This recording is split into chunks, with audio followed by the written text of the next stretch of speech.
Como thought they'd secured the biggest signing of the window, getting Dele Alli, but Avellino have trumped them by securing the signing of Pope Francis. Aura. Welcome to the Anglo-Italian pod. As always, my name's Rory, and I'm joined by my very good friends, Andrea and Adam. Let's start with Adam this time. Adam, how are we doing, man? Yes, here we go. The Pope is here. No, it's been very good, thank you. Enjoyed my weekend of being a referee again for my little boy's side. Unfortunately, seeing another defeat. So maybe I should quit refereeing whilst on my head. Did give him a penalty, it's fair to say. It was definitely a penalty. But yeah, all good in the hood. How are things in Milan, Rory? Yeah, not bad, man. Cheers. The main complaint, and this should probably be on the Premier League show, is that we didn't get to talk post-Tottenham game, but we do get to talk post-Villa game. So that's a slight annoyance. But apart from that, pretty good. Andrea, how are we doing, man? Yeah, really good. Excited about the transfers going in. Looking forward to see Pope Francis on the 5-year deal. I think that's going to be great to see. But as long as we don't talk about Fiorentina today, I think I'll be fine. Well, I'm impressed you haven't reacted to the Torino shirt, mate. I didn't do it on purpose, but the second I put it on, I was like, oh shit, wait. I like the shirt, to be fair, so it's fine. They got a nice shirt. Well, we do have lots to talk about in the show today, but I wanted to open with the fact that Dovbyk, in his pre-match conference talking about the game, revealed his absolute hatred for Fantacalcio. I feel like a lot of players must really be in this boat as well. He said he's absolutely sick of the comments underneath all of his posts on Instagram just being, you're in my Fantacalcio team, you need to score, please. But Andrea, he's starting to score. Maybe these comments are having a bit of an effect, no? Possibly, but I think as soon as he doesn't score in one game, it'll all be back again, so it's never ending. And Adam, one more story that caught my eye this weekend as well. Vitor Minone, do you remember him? Arsenal and Sunderland legend. He saved 2 penalties for Lille as they knocked Marseille. Out of the cup, and the Curva gave him a huge tribute to say thanks. I wasn't even aware he was in France, but it's great to hear from him, eh? It's good to see that there is a club out there for him at the moment. I've forgotten that he'd actually transferred to Lille, so fair play to Vitor. I think the last time I saw him was possibly on loan at Reading. A long time ago, it's fair to say. But well done, Vitor. Whenever I hear his name, I just think of those years where Sunderland miraculously stayed in the league for about 6 years. And it was always him. Like, he was just absolute, like, fireman, like, unbelievable goalkeeper. So great to see him still going. But guys, there is actual football and culture to talk about this weekend. There was some big ones as well. We will be starting in Bergamo as Atalanta lost 3-2 to Napoli. Napoli continuing to get the job done. And yes, I will be talking a lot about Anguissa. Juve beat Milan 2-0. I think maybe Conceição hasn't turned a corner with Milan. We will be discussing that. And in a massive 6-pointer at the bottom, Davide Nicola led Cagliari to a huge 4-1 win over Lecce. Some of the goals here were absolutely delicious. We'll be talking about that as well. And of course, we'll be rounding up all the other results in Serie A across this weekend before we discuss what little but maybe interesting transfer news there is this week. So guys, we're going to take a very quick break, and when we come back, it's time for the Calcio. And we are back. Welcome back. Atalanta 2, Napoli 3.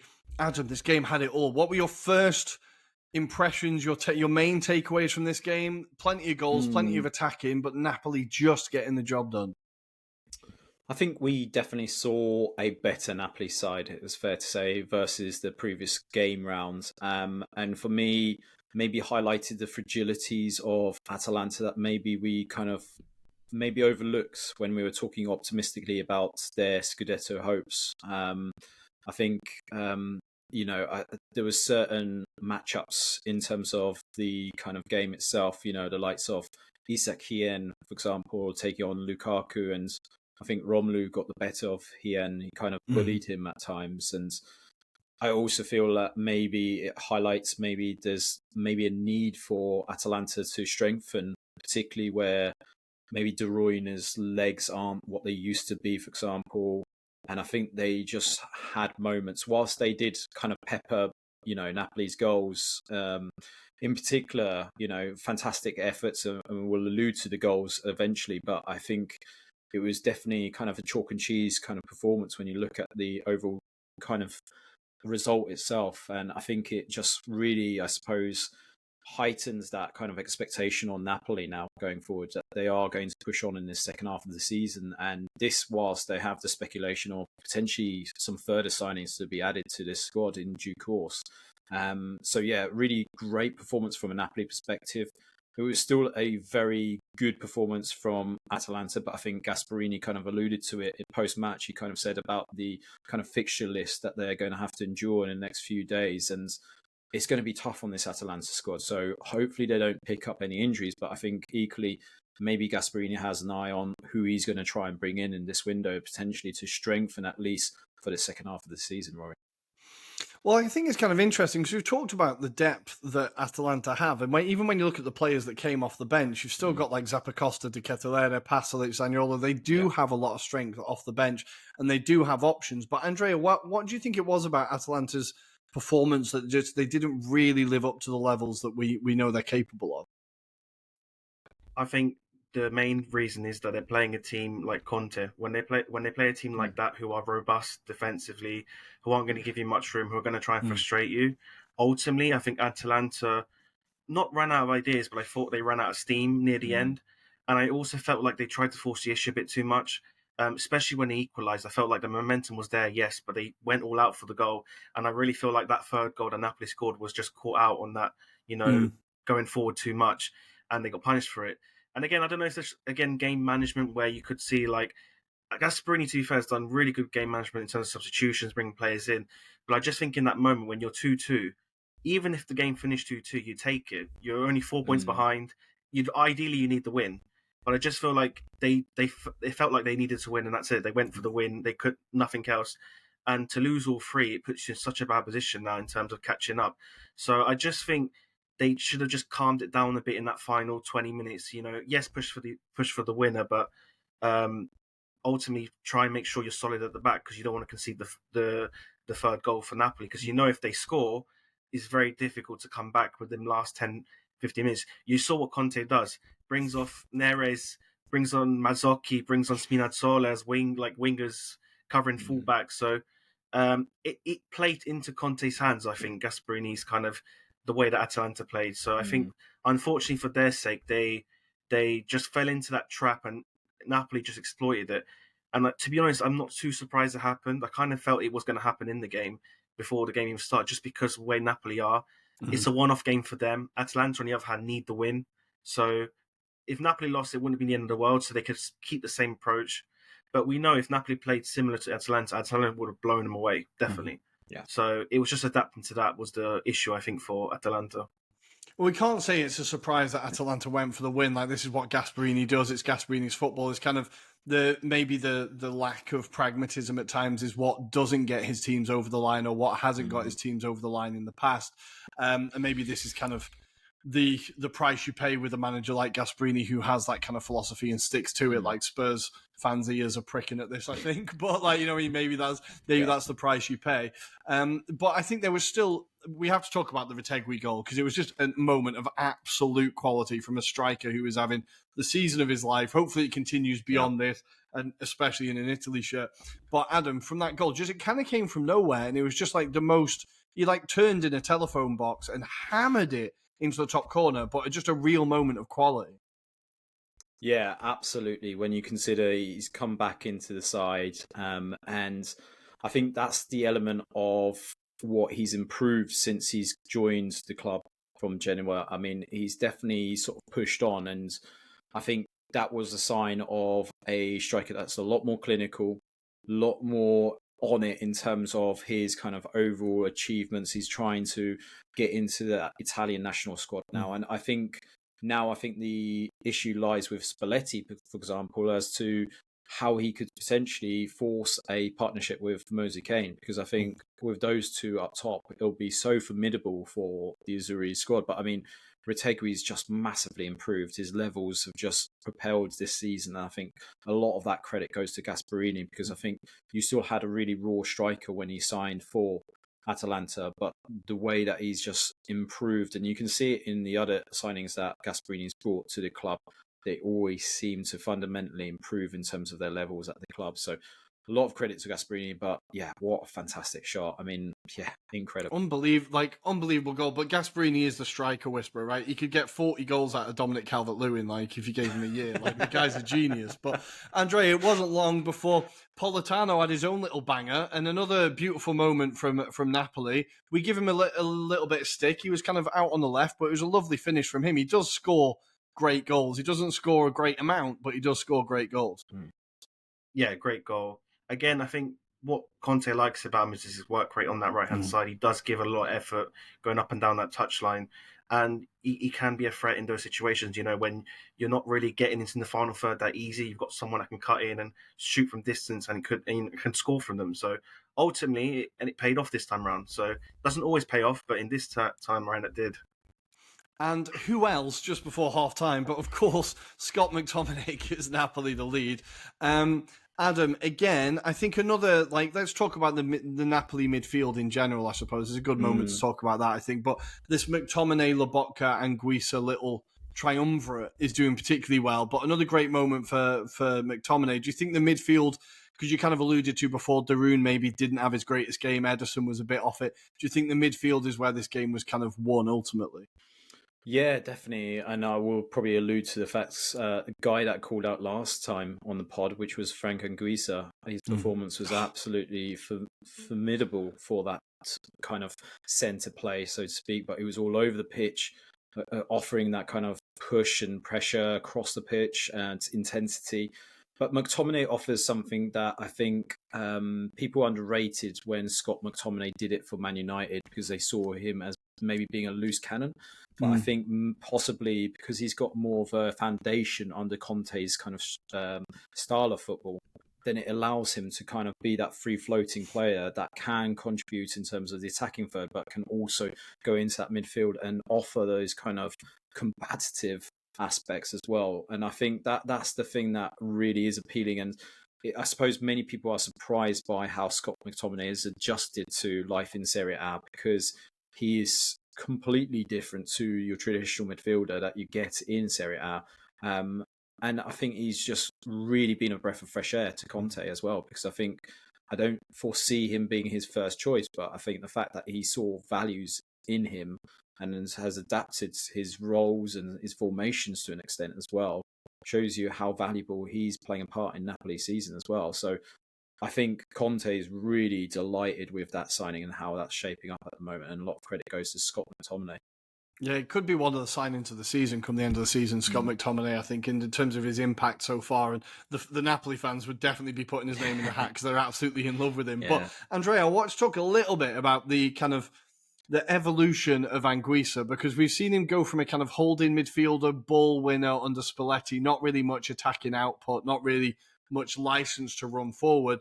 The beginning of this year, I feel like he was holding a kind of similar role, and now we're starting to see him. Both of his crosses for the 2 goals, by the way, were unbelievable crosses. Like, the delivery was insane. But the amount of times he just burst down that wing, got the ball across, like, it feels like Conte's really kind of letting him off the leash a little bit and really making him a kind of, in American sports, they would say a two-way player, I suppose. Like, he seems to have added a bit to his game. Yeah, definitely. And I think, again, those goals don't happen if it wasn't for his runs. And I think that's key.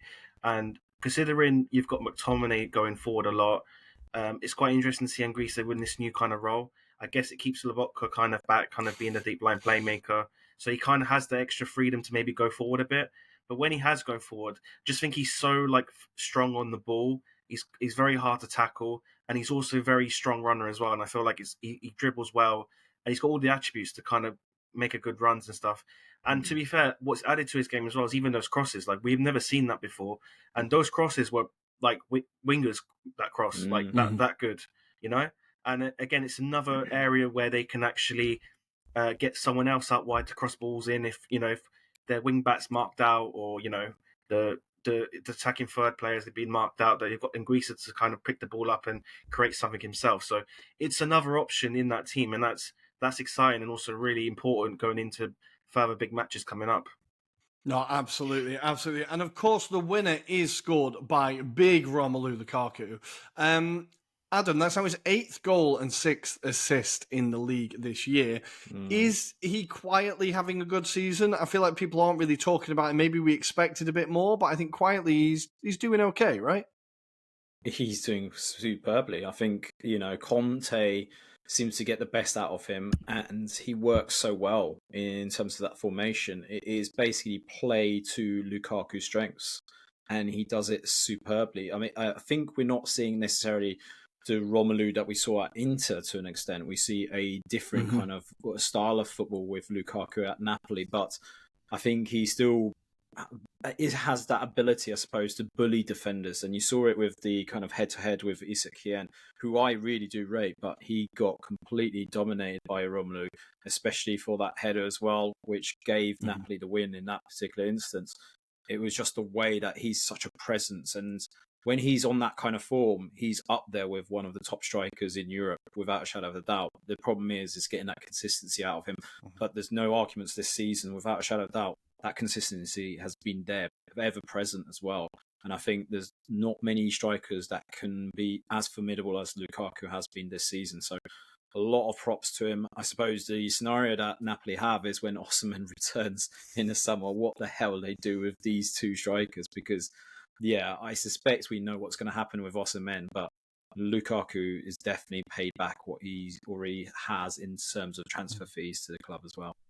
Yeah, it's interesting to see him. You kind of talked about the different role. At Inter, it felt like he ran with the ball a lot more than he is at Napoli. Yeah. He's very much at Napoli. His role is just like to be in the box, get on the end of things. Whereas maybe it's because, the years catch us all. Maybe that's part of it. But it feels like Conte is very much saying you don't have to do, because at Inter he was constantly running with Lautaro with the ball at his feet.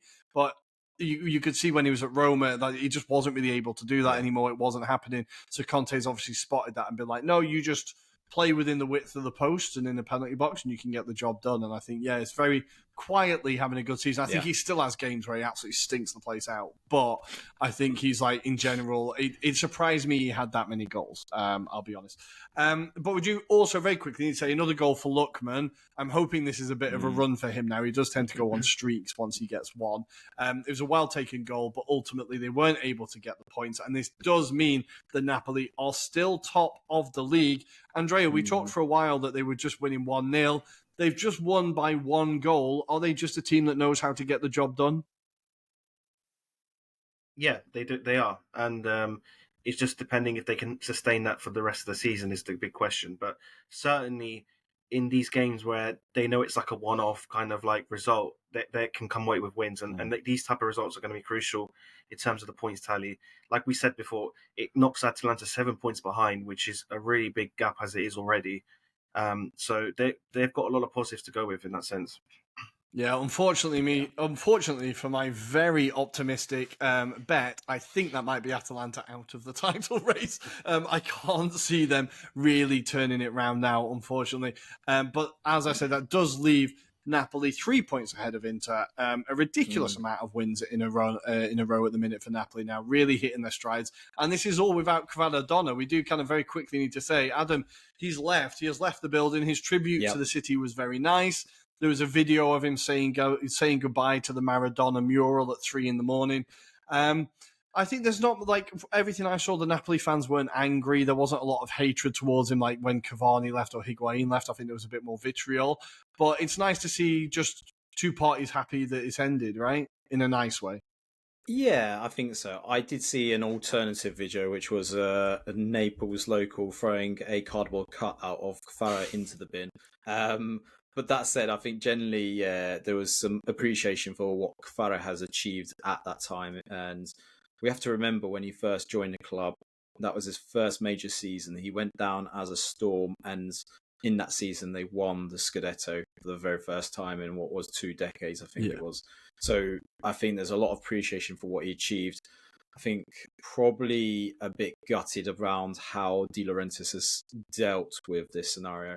And it was very interesting, I felt, Rory, how outsiders to the situation actually commented on the Farah kind of saga in that sense. I saw a lot of, what should we say, Premier League commentators dismayed that he would want to leave Napoli and join PSG without really truly understanding the facts and the aspects that Farah has had to deal with in that respect. So yeah, I think generally the fan base will be gutted that he's moved on. But look, they've got some money now in the war chest that they can now potentially spend and reinforce. And it looks like they've got some eyes on some of the players that are playing in the Premier League as well, Rory. So we'll speculate about that later. It'll be interesting to see who's going to fill those boots because they are pretty big boots to fill. But let's leave Napoli and Atalanta there for now. And let's go to the other big hitter of that day, which was Juve 2, Milan 0. Andrea, your takeaways from this game? Juve absolutely battered Milan. I can't believe it was only 2-0. Yeah, I think the big takeaway for Juventus is, for me, was Nico Gonzalez and his intensity up front, how he really led the line well. If I'm Dusan Vlahovic on the bench, I am absolutely worrying that my position in the squad completely, like shitting himself literally. Yeah. I think he just done everything that what Motta wants in the striker in his system, and ultimately, if you're giving him that kind of consistency up top, he's going to pick you every week. I feel like he's going to start next week and justly so. So I think that's great. I think Mbangula, again, another terrific game. What a season he's having. Again, he's getting the most out of these players who are from like the next gen team or the under 20. So it's quite impressive. And they did play well. They actually created chances and performed well. However, my only caveat to this is that I think Milan just went back to their old selves under Fonseca. They were terrible. I mean, like passes off, everything was off. And I think that obviously made Juventus look even better. But I don't want to take away the fact that actually Juventus did play well because they still had to turn up and give a performance, and they did. And certain key players in that position. And I just think that the Nico Gonzalez to me is the key one because I just think it really just kind of changed the dynamic of Juventus in that final third. Because when we've had Vlahovic up front, we've seen them being a bit slow, a bit predictable, and ultimately not really sustaining attacks that often. So, yeah, Gonzalez for me, key player, and then Mbangula, another great performance from him. Yeah, he's a lot of his goals are very beautiful goals as well. He's a very good striker of the ball. Like, I really like him as a player, and I think the Gonzalez point is an interesting one because as I was watching the kind of extended highlights of this game, I was like, it was a very transitional game, and Milan were really crap on the transition. Like, they kept getting caught out. They were just all over the place. So when you've got a striker like Vlahovic, like you said, where pace was never really his strength, it's not who he is. So you need a striker that's going to be able to take advantage of that momentum and keep the team driving forward. So maybe in a game like this, Gonzalez is much more effective. But Adam, I was really, really disappointed by the disorganization of Milan. Like, and as I said again, on those transitional moments, every time they went to attack, they just made themselves much more vulnerable 2 minutes later when Juve were running straight at them. Like, I thought Conceição was going to kind of get them back to basics, but he's struggling a little bit. Yeah, and I don't know whether that's because the individuals that are playing in that system aren't following it to the T, perhaps. I think, we're being very kind on the situation, but I think that was a dreadful performance, and that wasn't just a defensive performance, that's the whole team performance. I was just looking at the XG stats for the game itself, and Milan only created 0.34 chances in that second half, which kind of tells you all you need to know that it wasn't just defensively they were poor, they were dreadful in terms of their attacking intent as well. And I do worry, I wonder if Conceição is looking at this and thinking it needs wholesale changes. It's not just one individual here. And I know that we'll probably speculate about what the strategy is going into the window. But for now, if you look at that performance, there was no heart. There's no kind of leadership within that squad. Just fundamentals here, Rory. We're just talking about determination, grit, and it feels like that victory in the Supercoppa is nothing more than, a token of what, I just think it just doesn't do enough to appease the fans at this stage. It's just, this is, I would say, the last few years of mismanagement from the board that is really evident. And when you've got players like Tomori being linked with Juventus, for example, and you got to wonder why are certain players that aren't even doing it really well within that Milan squad are now being touted for moves elsewhere within your own kind of division. I think there's something wrong within that squad. There's something not right. Whether there's a toxicity, I don't know. And also, we've speculated many times around what the hell Zlatan actually does in terms of his daytime job, because it certainly isn't getting the right kind of attitudes into that team. So, yeah, dreadful. I think Conceição will probably reflect on this result in particular and kind of look at how he kind of can make changes where possible. I think obviously the early indications is he's trying to bring someone like Kyle Walker with a bit of experience to kind of maybe address it. And I know he doesn't have to start Emerson Royale. Well, the rumours are that apparently he's potentially entertaining a move to either Galatasaray or Fulham was the latest. He's the most Turkey player ever, Emerson Royale. He has to play in the Super League. He has to. Clearly. But I would say for most of that squad, that's probably where their levels are. It's probably in Turkey right now because they are so poor. And even just to quickly highlight Reinders, what's happened with his form of late since he's just signed that contract? He's just gone downhill, hasn't it? I thought he was the one player in the team that I thought half put a shift in and was half decent. But as you said, the levels were so low. But you could say it for every game, like, oh, Milan were crap and Reinders was all right, or Reinders was decent, like, but the rest of the team were crap. I think it was just really, half-hearted and real. There was a passage of play where Milan had about 4 or 5 shots. They just kept hitting it into their own players, hitting it into the defender. Like, it was just all over the place. There was zero composure, zero plan. But I think you raised an interesting point there with Tomori and him getting linked to Juve. We know how good Tomori can be. Now, he's been off the boil for the last couple of years, as Milan have. But I think Kalulu is a really interesting case here. Because Kalulu at Milan looked like Juan Jesus. I think no Milan fans were crying for him to be starting, right? They were perfectly happy when he got sold to Juve, right? He's gone to Juve, and by all accounts, he's doing pretty well. He's having a pretty decent season. People have been surprised by the standard that he's shown. I think people were confused by that transfer, and they've been like, oh, maybe that was some clever business from Juve.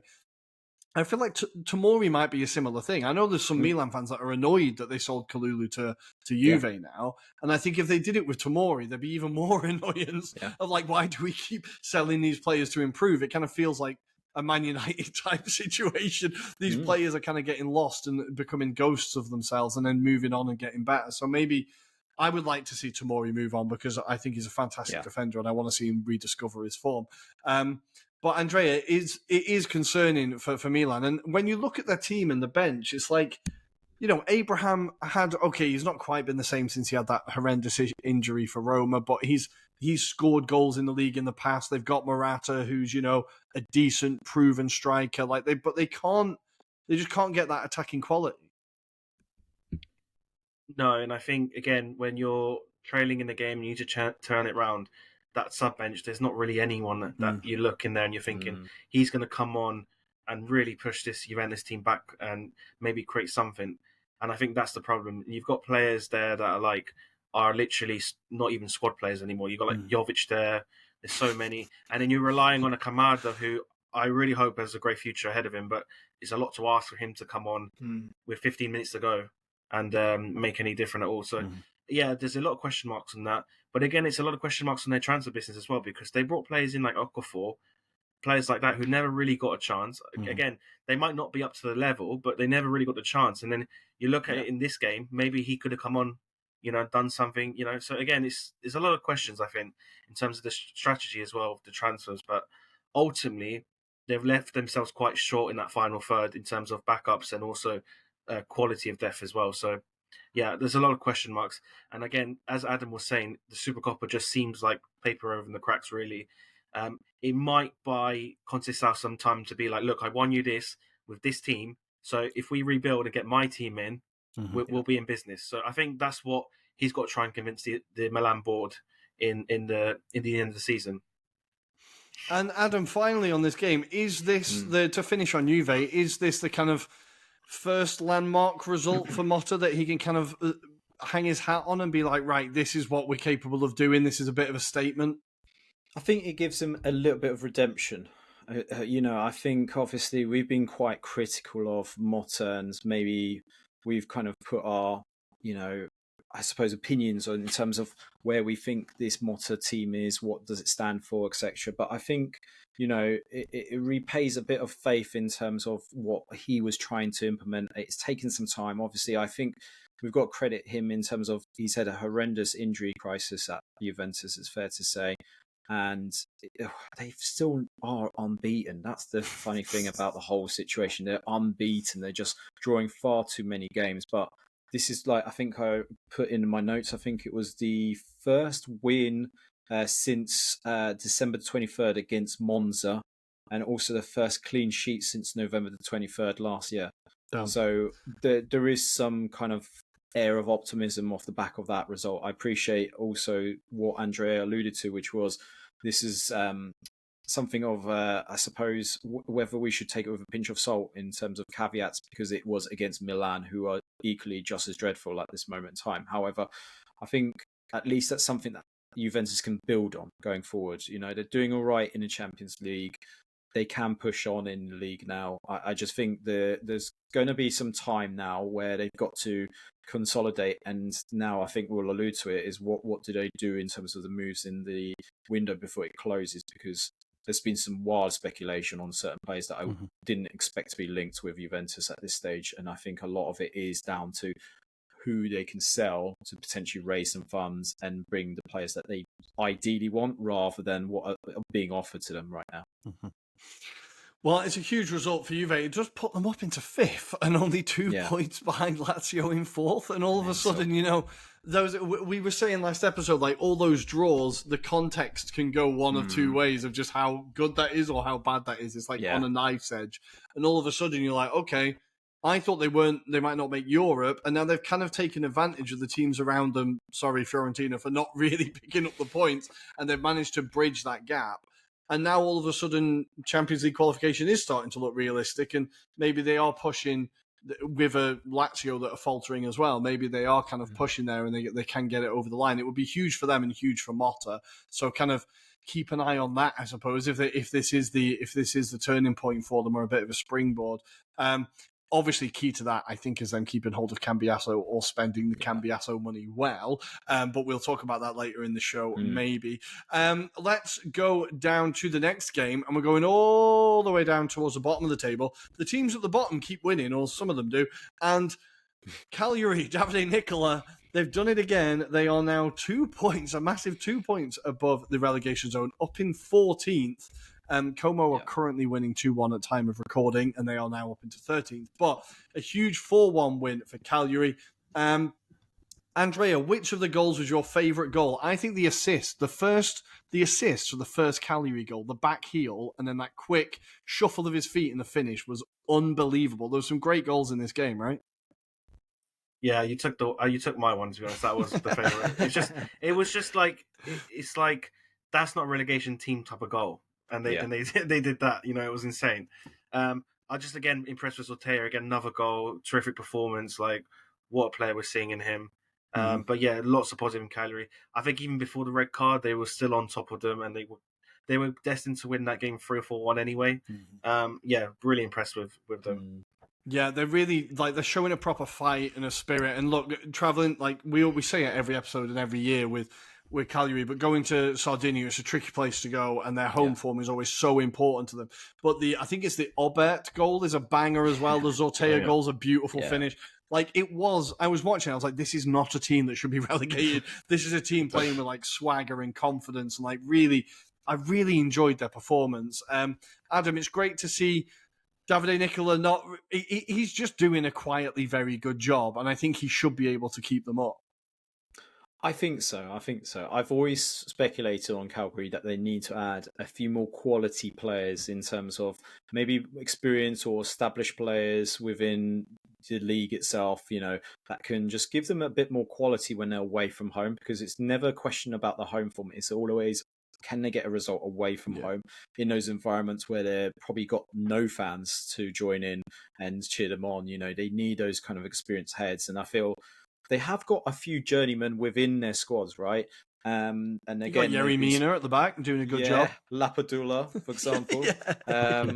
But this is what I mean. I just think they just need to upgrade on those kind of journeymen, so to speak, and get someone that can help them in terms of adding that experience. I love the business with Gaetano, who scored that first goal, for example. Yeah. I think that was really fundamental last season when Ranieri brought him in that second half of the season and kept them up. Now, I do feel David Nicola doesn't get enough praise sometimes, but it is one of those squads that they are always expected to be bottom half of this league anyway. So I think look where they are in the table, fantastic. The amount of goals that they score is an upgrade on last season. Like I say, I just think a few more established players here and there, and you could be seeing potentially, and I'm saying very loosely, potentially a squad that could maybe entertain mid-table a bit more often. We will have to see. But for Lecce now, before I do, Caprile made some very good saves in this. Of course he did. He's a fantastic goalkeeper. But Lecce got absolutely nowhere in this game. And it was kind of summed up, I think, by the red card. One of the stupidest red cards I've seen. Rebic deciding to just stamp on somebody's arm. I can't remember which player it was. Just a completely brain-dead moment. Like, Andrea, from a team where you're not anywhere near safe from relegation, you're meant to be one of the experienced players. You're leading the line. It's just a really brain-dead moment, right? Yeah, it is. I think it was Yerry Mina as well it happened to. So it was like maybe he kind of talked him into it. He's very good. He does have form for it. He does have form for it. You got to love it. You got to love it. But yeah, no, honestly, I think it's quite disappointing because, again, when they signed him, it's one of those players you're like, okay, it's an interesting move. He's got experience. He could add something. But I think it just highlighted maybe perhaps the frustration of the game for Lecce, that they just couldn't get anything a sniff. But regardless, the game looked like they were going to lose anyway, but then that just confirms it. And it's just like, you're out for the next game. It just causes further complications than any good. So, yeah, it's really disappointing, especially from an experienced player. Yeah, they were already losing by that point, but there was a complete collapse afterwards. They conceded 2 goals fairly quickly afterwards, and the game was kind of done. But at no point did Lecce look like they were going to win this game. I would say if you're a Manchester United fan, maybe don't watch this Dorgu performance because you might not be particularly pleased. I don't think he played well at all. He really struggled with Zortea, but we've talked about Zortea being one of the kind of breakout players of the season so far. Yeah. So, it can happen, but yeah, United fans maybe don't watch that performance. He didn't cover himself in glory. Maybe that takes 5 million off his asking price. Who knows? But let's go through the other games, the other headlines. Adam, I'm going to kind of throw to you with some games. Let's do Roma-Genoa. Yeah, why not? Go on then. Roma-Genoa. Even though Dovbyk hates Fantacalcio, he loves scoring goals. He gets another one. But the big one here was Timothée Chalamet rushing away from his film premiere so that he could go and celebrate Dybala. And Dybala really put on a show for him. He hit the crossbar from a free kick. And El Shaarawy getting a goal. This is just a run-of-the-mill, comfortable win for Roma. This has to be kind of their bread and butter, and Ranieri getting that confidence in, right? Yeah, certainly. I think this was an improvement, though, off the back of the previous game round against Bologna, where it's fair to say I didn't think they had enough in them in terms of that kind of determination and grit to get the result. They definitely, once they were pegged back by Genoa, and it was through a fantastic goal, well-worked routine from Genoa, it did look like it was going to be a bit tight in that second half, but they actually approached it in a different manner. They went about it in an attacking manner. El Shaarawy, for example, showing his worth as well when he came on, scoring his goal on the 300th appearance as well for Roma, which is, what a legend he is already for Roma, which is weird. But I think that was a fundamental difference between the last few performances for Roma as well.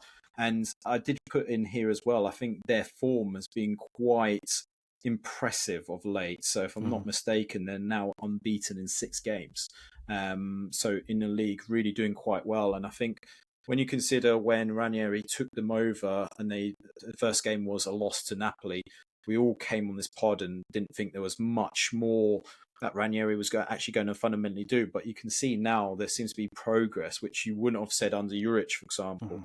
So there's definitely been improvements. Obviously, it looks like they've confirmed the Dutch midfielder Rensch from Ajax, which is going to be interesting to see. I think they're still trying to work on the Fratesi deal as well.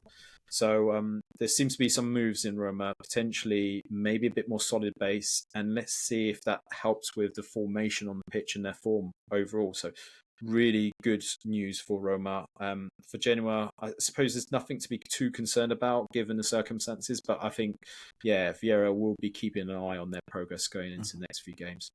Yeah, it's the first, they were unbeaten in 3, if you would say unbeaten in 3, he's getting a bit of form, he's keeping their heads above water, I think, and doing a quietly good job. But the headline I saw today, Carlo Ancelotti has announced that he's going to leave Real Madrid at the end of the season. Apparently, Roma are trying to work out a deal to try and get Carlo to come home, which would be unbelievable. If we could get Ancelotti in Roma back to his club, it would just be incredible to see. So we will keep on top of that one, because just the hint of it got me excited. So I really, really hope that happens. Andrea, I'm going to go to you with Fiorentina Torino. How was that? No? Terrible. I think they're in a crisis, like, for real. Fiorentina are in the crisis. I think Torino, to be fair, should have won the game. I think they had chances to win the game. With 10 men, they responded so well. They were very clever in their approach. They knew Fiorentina couldn't really attack them with intensity, so they just kind of, played solid, have positions in their team, stacked up the midfield, and Fiorentina couldn't do anything. And then just waited for the moment where Fiorentina went asleep a bit and took advantage. It was the most gifted goal I've ever seen in my life. They took it well. And then after that, they just created some chances. They were very clever in their approach, and they should have scored a few in the end. They could have got the winner. As for Fiorentina, terrible. Literally crisis. Like, I think at the end of the day, the way I see it is there's no excuse, no matter who you're playing. If you're 1-0 up against 10 men at home, you should be winning. Like, full stop. Yeah. You don't need to win 5-0. You just need to win. And I think what I'm disappointed with as well is the fact that you're 1-0 up and you don't really go for it. Like, the natural thing surely should have been, let's get the second, and then that's game over. And they didn't. They just kind of felt like, they felt like they won the game with 1-0. And you can never be sure. Torino could have had 8 men. They could still come back with 1 goal. And that's the disappointing thing of all. Yeah, it's been a real drop-off. I'm really waiting for Palladino to figure this out and try and get that corner turned, but we will kind of keep on that one, I suppose. And Adam, before we finish, Bologna 3, Monza 1, pod favourite Orsolini key in this performance. Monza taking the lead, and I thought, maybe Dr. Fiorentina had given them the jab in the arm they needed, but Bologna did turn around and get the result. The headline here, Italiano with a kind of better record than Thiago Motta at this point in the season. I've not been surprised by anything more than that stat this season. It's insane. Yeah, I was taken aback by that, but I had to remind myself, I did feel that under Motta, Bologna kind of had a better second half of the season, which kind of got them into the Champions League spots and maybe taking advantage of certain teams having poorer form as well at the same time. So I think with Italiano, what we will always say about him is he's got potential. However, it always seems to be that in certain games, either his man management of the situation or just not being able to get the best out of the players that he's got available to him seems to be always the issue about getting over the line with the squads. I would say fundamentally in this game, what you saw was a much more fluid Bologna than you saw at the start of the season. So I think he's definitely found a formula, a formation and a blend of players that he likes. I mean, there's certain omissions at the moment which are a bit potentially alarming. The likes of Urbanski, for example, who signed a contract with Bologna but seems to be not getting game time. So again, I don't know what's happened there, but potentially looking at the general theme at the moment, there seems to be some harmony with the squad. My only criticism, and it always remains there, is that they just don't score enough goals, Bologna, but you can't say that in this particular match because they scored 3. But that, to be fair, is down to the fact that Monza are absolutely terrible at defending. And that was very evident, even though Odegaard's goal was, in particular, really a great shot from distance. So, credit to Bologna, the way they played. Monza, much of the same, I'm afraid. And we did see another goal from Castro, another pod favourite. Lovely to see him. Dominguez tearing it up on the left wing. Lots of excitement, a little bit of excitement there at Bologna with that front line. And that does bring them up to 7th, level on points with Fiorentina and kind of looking in the European race again. I think, obviously the Champions League season was a complete one-off for them, I dare say. But if they could back that up with another European qualification, I think even if it's Conference League, that just gives you that level of you can still attract a certain level of player, you still get a bit more income, you kind of solidify yourself a little bit more. I think it would be great to see them qualify for Europe again this year. So Vincenzo, I really hope you manage to get that done. Elsewhere, very quickly, we'll run through the other results. What were the other results? I think we've done most of them. I'm going to edit this little awkward bit out. Como are currently beating Udinese 3-1. There's 2 red cards in that game. Can't wait to see what happened there. Parma drew 1-1 with Venezia. Lazio beat a horrendous Hellas Verona 3-0. Some of the defending there was atrocious. Dia's little cutback for Zaccagni was one of the most audacious cutbacks I've ever seen. He's one-on-one through with the keeper and cuts it back about 20 yards for Zaccagni to put it top corner. Genuinely like a real showboat moment in terms of like kicking a team when they're down. I really enjoyed that. Como 3, Udinese 1. The goals from Diao, Stefezza, and to be confirmed, Goldeniga and Sole sent off. Como, a few of those teams are starting to pick up the odd win. I think the relegation battle is going to be really interesting. Yeah. Really interesting. There's a lot of teams down there at the moment. But guys, that was your Serie A weekend. I think that was everything. So we're going to take a very quick break. And when we come back, we're going to talk all things Calcio Mercato. And we're going to talk next round of fixtures. We'll see you on the other side. And we're back. It's time to discuss the Calcio Mercato. Let's do it. And we're going to start by the confusion and utter chaos that is Juve and Milan. Let's start with Juve. And Adam, the kind of jumping off point here is Lloyd Kelly to Juventus is not something I had on my 2025 bingo card, but apparently that is the timeline that we currently live in. But the moment that really brought this home was, and we're not the only ones to be saying this, but Dean Huijsen, we saw he was fantastic at Juve. We saw he was fantastic at Roma. We saw he was fantastic at Frosinone. For some reason, they sold him, and now they are buying the player that Bournemouth replaced for Huijsen for more money than they sold Huijsen to Bournemouth for. Did I get that right? Yeah, definitely in that order. So I have to credit the account at CallumFT_. Because he highlighted it to me on Twitter where he couldn't get his head round the fact, because he's a Bournemouth fan by all accounts. But yeah, he put it as, so hang on a minute, Juventus sold us Huijsen as a replacement for Kelly for 12 million euros. 6 months later, they signed Kelly for 50 million euros after they've gone for free in the summer already. Who the fuck is in charge of the transfer policy at Juve? Which is basically all you need to know about the situation at Juventus, because Giuntoli clearly is trying to raise some funds at the club. He's got probably a restricted budget in terms of who he can bring in right now. I think you've got a lot of dead wood, unfortunately. I think we were speculating a week ago that potentially Dusan Vlahovic might be joining Arsenal. That never transpired. And then within a couple of days, we've got Cambiasso being linked with Man City, and then them two kind of trying to agree on a potential fee, because unfortunately I think Juventus have probably priced him quite highly. They want at least somewhere in the region of 80 million euros, but Man City are equally, they've spent quite a lot in this window already, which is mad. And it does feel like potentially that fee might get lowered. I think there's been speculation that fee might be lowered to around 60 million euros potentially. But I think it all stems to the fact that you've got players like Milik who are still there, injured at the moment. They can't do too much about them. Danilo's another case in hand. So, with that kind of in the background, you are working with limitations in terms of the players you're trying to attract. And there was obviously talk about Tomori joining. Araujo from Barcelona was talked about. This just seems to be not a coherent strategy, it's fair to say, Rory.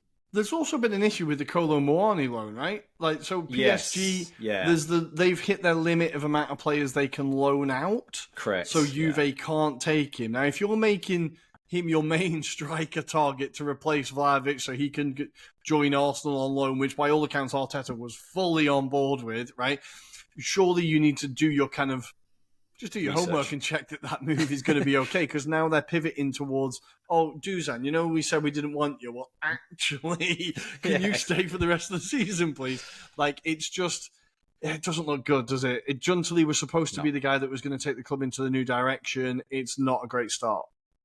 No, it doesn't look good. And I do wonder what they're actually trying to achieve here, because it doesn't feel like, even with the players that they're kind of thinking as the replacements or long-term replacements, are people that necessarily fit the system. I don't know if they're necessarily Motta's kind of style of players. And I do wonder, when you've got, links with Xerxes potentially returning to join Motta, whether he's actually having a say in terms of who he would like to work with. I think that's the whole problem here. And as you allude to, I think it's one man that's holding all the purse strings and putting it together. And unfortunately, whilst I understand and appreciate that this is a club signing, there has to be a manager that says, look, ultimately, I'm going to be working with these players every day. I want someone that works in this system. So I think that's where the problem lies. And I'm sure it's not going to be the last time we hear of a club having that same issues, because we'll speculate about Milan shortly. But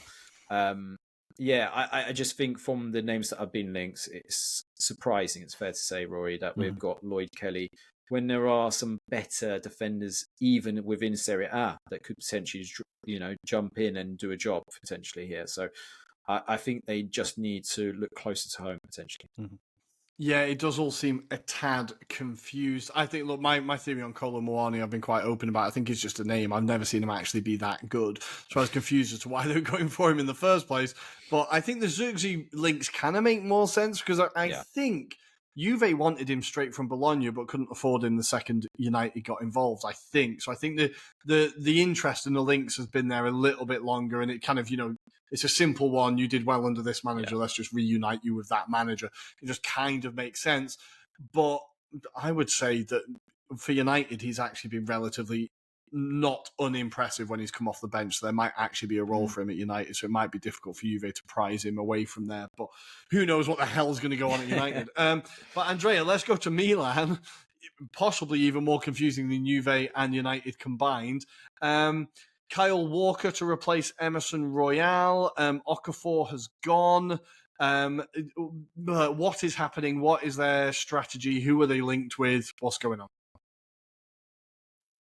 I think it's even more confusing than Juve, and I thought Juve was really bad, honestly. I think ultimately they needed someone like a Rashford, and I think you said now it looks like it's off, which is a bit disappointing. So, to be honest, I don't really know what they can do in the time frame, and what their budget is really. It seems like they don't really have budget to actually buy players rather than just loan them. So, depends who's available. They certainly need some attacking options, especially like a number 9, because Morata unfortunately hasn't lived up to it. Abraham is not as good, so they definitely need number 9. And I think Rashford could have been the guy. So again, they've got to prioritise the number 9 role. Possibly as well, the Kyle Walker thing, I think it confuses me as well, because I feel like, again, with his age, and also he's kind of been declining at City, I worry he's going to have a big wage there, might also decline there as well further on. So I don't know if it's the smartest of moves. So again, I just think they're just going for big names maybe, rather than trying to focus, like Adam was saying, like closer to home. Maybe some Serie A lower teams they could maybe prioritize for now, and then next season be like, look, this is Conceição wants to implement his own transfers coming in. But for now, it just seems like they're just picking at anyone that they hear is transfer listed. It's like, oh, you're transfer listed. All right, come here. We'll bid you. Like, and it's not the best as approach. So I think question marks are all on that, the way they're working on it. Yeah, it does feel even more kind of slapdash than Juve at the moment. You're right. It's just every name is being, it's kind of like Chelsea. Every name at the moment is just being linked to Milan. Are you under 26 and can run? AC Milan are interested. It's kind of, it feels a bit mad. But let's talk about a team that maybe it's a little bit more joint up. I just want to say I called it a while ago, ever since he was spotted in the stadium, but Dele Alli has officially joined Como. I'm absolutely delighted. I cannot wait to see him there. I was in Como at the weekend on Sunday, and I was keeping my eye out, hoping to bump into him so I could hurl abuse at him. But unfortunately, I didn't bump into him. But Adam, Como doing some very clever business. We're not surprised. Should we be surprised? I don't think so. No, I don't think so. I think there was always that aspiration that this would be the point where they would reinforce. I think Fabregas has managed to assemble some really good players, it's fair to say, because Maxence Cacré from Lyon, I think, will be a interesting signing. It's fair to say. Asane Diao, obviously having an impact straight away from Real Betis. And then we've got Jean Baptiste, who they've signed from Royal Antwerp as well as a goalkeeper. So I think they've improved the key fundamentals that they needed to do in this window. Potentially, maybe a centre-back is the only thing that they're lacking at this stage, potentially. But generally, I think these are players that will elevate them in terms of their levels. This is what I was talking about when we were referring to, for example, how Calgary could potentially push on. I think that's the caliber of potential midfielders or players that they should get and entice. And going forward, I think Como have done some fantastic business. Now, I think everything lies with Fabregas to kind of steer the results, right?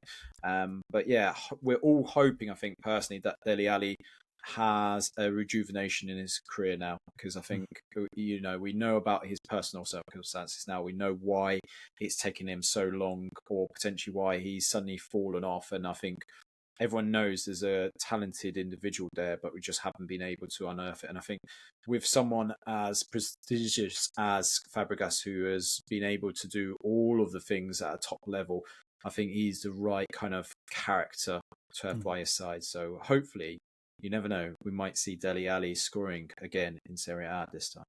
I can already see a 35-yard screamer from him. I can see it. It's in my mind. I'm not sure who it's against, but I can see it already. And Andrea, the kind of sad news of the window. Talk us through Mario at Genoa. It looks like one of them was going to have to go. It was going to be Patrick or Mario, and it looks like it's going to be Mario. Yeah, it is. Is it still weird that I still love him and still believe in him? It will never end. He could be like, he could be retired, and I'll be like, he's going to come back and make a career again. I think the talk is though that there could be a possible reunion with Monza, but again, I think that it doesn't. Yeah, it's just I don't know. At this point, it's just I just want him to play and score. Like I just don't know where he can do that. That's the question. I know, football's been trying to figure it out for about 15 years, to be honest. I don't know anymore. I don't know. But it's sad. But again, I think it's the right decision from Genoa. It just hasn't worked. And they're now looking to bring Maxime Cornet from West Ham. So again, good signing, someone in attacking third. So I think they're on the right tracks. And Vieira has got good results out of them already. So whoever he wants, they should back it. I assume there was going to be there'll be a clause in the Mario contract for an early release. I imagine the lawyers would have written that in somewhere of like, we'll pay you this much to just piss off if it doesn't go well. So I assume that clause is getting enacted as we speak. It's such a shame. No, Andrea, we're like all football fans of a certain age. We're all like that woman who thinks that she can fix that scumbag boyfriend. Like, no, but I can fix him. This time it'll be better, right? This time it'll be better. It just never is. It never is, unfortunately. But guys, that's the kind of transfer roundup at the moment. Adam, let's go through the next round of fixtures. We've also got European football, no? Should we check European football? We have got European football. We've got the Champions League that's going to commence, as well as Europa League as well this Wednesday and Thursday, if I'm not mistaken. So starting from Tuesday evening, we will start off with Atalanta at home to Sturm Graz, before we also see on the same evening at 8 p.m. UK time, Bologna hosting Borussia Dortmund. And then at the same time, we've also got Club Brugge at home to Juventus. We then move into Wednesday's fixture, and we will see Milan at home to Girona, before we also see Sparta Prague at home to Inter, and both of those at 8 p.m. kickoff times. And then we move into, Rory, the Europa League. We have AZ Alkmaar will be hosting AS Roma. And we have Lazio hosting Real Sociedad. That's a real hipster's favourite, that one. That's going to be a banger of a game, I reckon. And finally, no, that's it. That's all the Italian teams. Adam, I'm going to chuck back over to you for the Serie A fixtures. Definitely. So on Friday evening, this is the 24th of January, Torino hosts Cagliari, and that's a 7:45 p.m. kickoff time. Before we then entertain the Saturday game, so starting at 2 p.m, Como at home to Atalanta before at 5 p.m.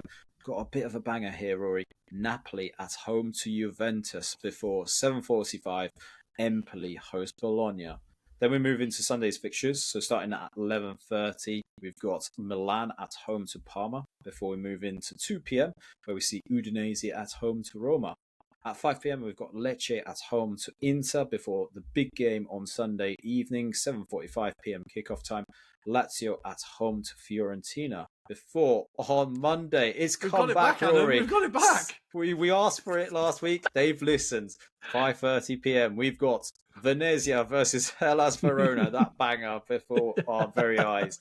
And then at 7:45, we've got Genoa at home to Monza. And that, Rory, is game week 22 fixtures. Beautiful. Well, Venezia versus Hellas Verona. Make sure to tune in, listener, because that's going to be an absolute goal fest. I cannot wait for that one. Guys, that is everything for this week. I think we've covered everything. Andrea, Adam, as always, a pleasure. Adam, anything to say before I send the listener home? Just to say a massive thank you for the Arsenal fan base in Milan who have discovered us, I believe. So all I'm going to say, as I ever do on this podcast, if you happen to be an Apple podcaster or listener of that particular app, if you could do us a favour and review the pod, we just need a bit more balance in terms of commentary. That'd be really appreciated, mainly for Andre's benefits, because I don't think he gets a fair dig in this respect. So, yes, feel free to abuse me and Rory, but yeah, if you could do a favourable comment for Andre, that'd be really appreciated. Well, listener, as always, thank you for choosing to spend your time with us. It means a lot to us. On all the social medias, we are at Anglo-Italian Pod, apart from Twitter, where we're at Italian Anglo Pod. Make sure to give us a follow and get involved on those platforms. We're pretty active, I think, now. It feels like it takes up a large part of our lives. Make sure to go over and check out the Premier League episode. That will be on your feed right now as well. I have less of an existential crisis about Arsenal. We'll find out. We're recording after this. And we will see you next week, guys. Ciao. A dopo. Ciao, ciao.